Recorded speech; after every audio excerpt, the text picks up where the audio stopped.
Salutations mesdames et messieurs, soyez les bienvenus à cette réunion.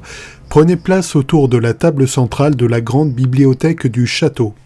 Après une ère qui a vu les royaumes s'étendre géographiquement, Narnia va connaître une période de 100 ans marquante pour son histoire, un âge de glace avec le retour de Jadis la sorcière blanche.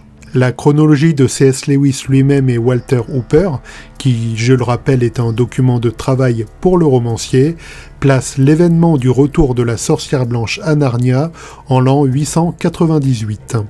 Selon cette même chronologie, le long hiver commence 2 ans plus tard, en l'an 900, pour prendre fin en l'an 1000 avec l'arrivée des Pevensie. À défaut d'indications plus précises dans les chroniques, je m'en tiens aux informations de cette chronologie quant à la date du retour de la sorcière blanche, à savoir l'an 898.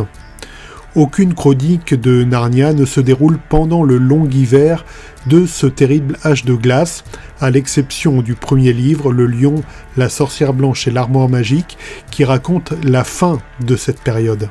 C'est aussi dans cette première chronique que 2 épisodes vont nous intéresser pour en savoir plus sur cette période obscure, la discussion entre le faune Tumnus et Lucie, mais aussi le repas chez Monsieur et Madame Castor.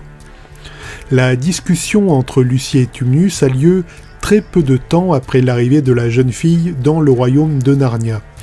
C'est important pour beaucoup d'entre nous car c'est souvent la toute première vision que nous avons eue de Narnia en le découvrant par les livres ou par les films, à savoir une forêt de pins et un réverbère sous la neige et le froid.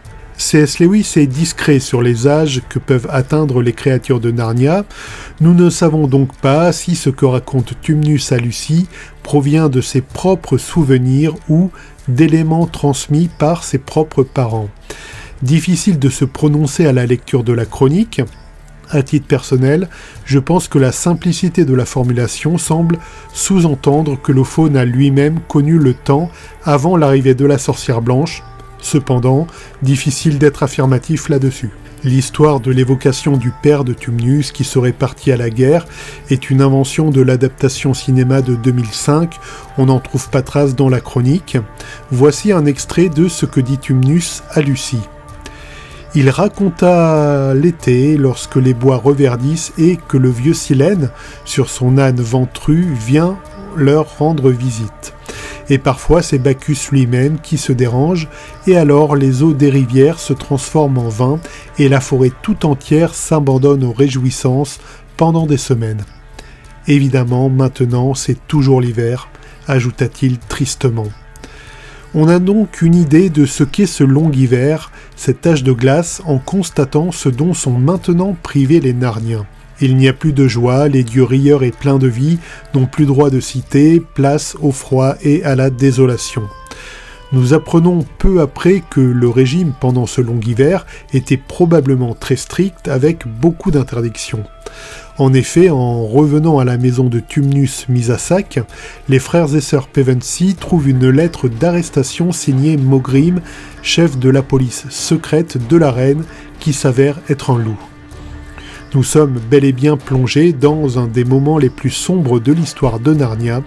En effet, l'allusion à un état policier avec une police secrète affiliée au parti au pouvoir, en l'occurrence le seul autorisé, celui de la reine, évoque les heures les plus sombres de notre propre histoire. Il y a fort à parier que l'auteur C.S. Lewis n'a pas en vain qualifié le loup Mogrim de chef de la police, il avait bien une idée derrière la tête. Pour clore la parenthèse Mogrim, notons ses origines. Mogrim doit sa création à Fenris Ulf, ou au loup de Fenris. C'est sans doute pourquoi Lewis a changé son nom et rebaptisé Fenris Ulf dans les éditions américaines. Fenris Ulf était la gigantesque progéniture de Loki et de la géante Angdrobs dans la mythologie nordique. Si les chroniques n'évoquent pas une filiation de descendance entre la sorcière blanche et Mogrim, il est quand même intéressant de voir que le mythe dont il est issu le fait descendre d'une géante, sachant que Jadis descend elle-même d'une race de géants. L'autre extrait important pour comprendre un peu mieux cet âge de glace est le repas chez Monsieur et Madame Castor. Bien que les termes de fils d'Adam et fille d'Ève ont déjà été prononcés à ce stade, c'est là que M. Castor évoque la prophétie sur ce qui mettra fin à cet âge de glace. Le jour où la chair d'Adam ou les os d'Adam siégeront sur le trône de Ker-Paravel, le temps des malheurs cessera complètement. L'évocation des 4 trônes de Ker-Paravel est apportée un peu plus loin par Madame Castor. On apprend aussi que des êtres comme les nains se sont majoritairement ralliés à la sorcière blanche, bien que certains soient restés fidèles à la cause narnienne. L'arrivée des enfants Pevensie, le retour d'Aslan, peu à peu, le pouvoir de la sorcière blanche diminue, jusqu'à permettre le retour à Narnia d'être banni jusque-là, comme le Père Noël que rencontrent Lucie, Suzanne et Peter. « J'ai fini par venir, dit le Père Noël. Il y a longtemps qu'elle m'empêche d'entrer, mais j'y suis enfin parvenu.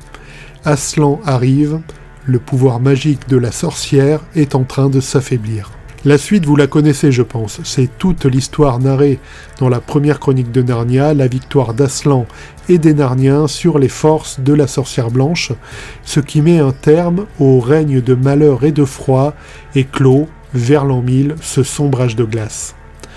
Pour plus d'informations sur la sorcière blanche, ses origines, ses pouvoirs, je vous laisse en suggestion sur l'écran de fin un lien vers une vidéo qui traite exclusivement de ce personnage.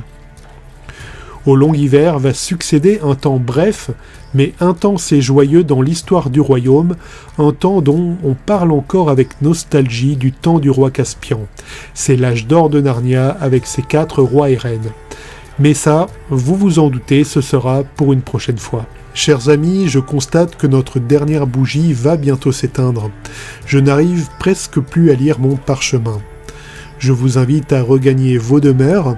Soyez sans crainte, l'histoire de Narnia ne fait que commencer, bien d'autres réunions à la bibliothèque du château auront lieu, vous y serez conviés, n'hésitez pas vous-même à y convier vos amis.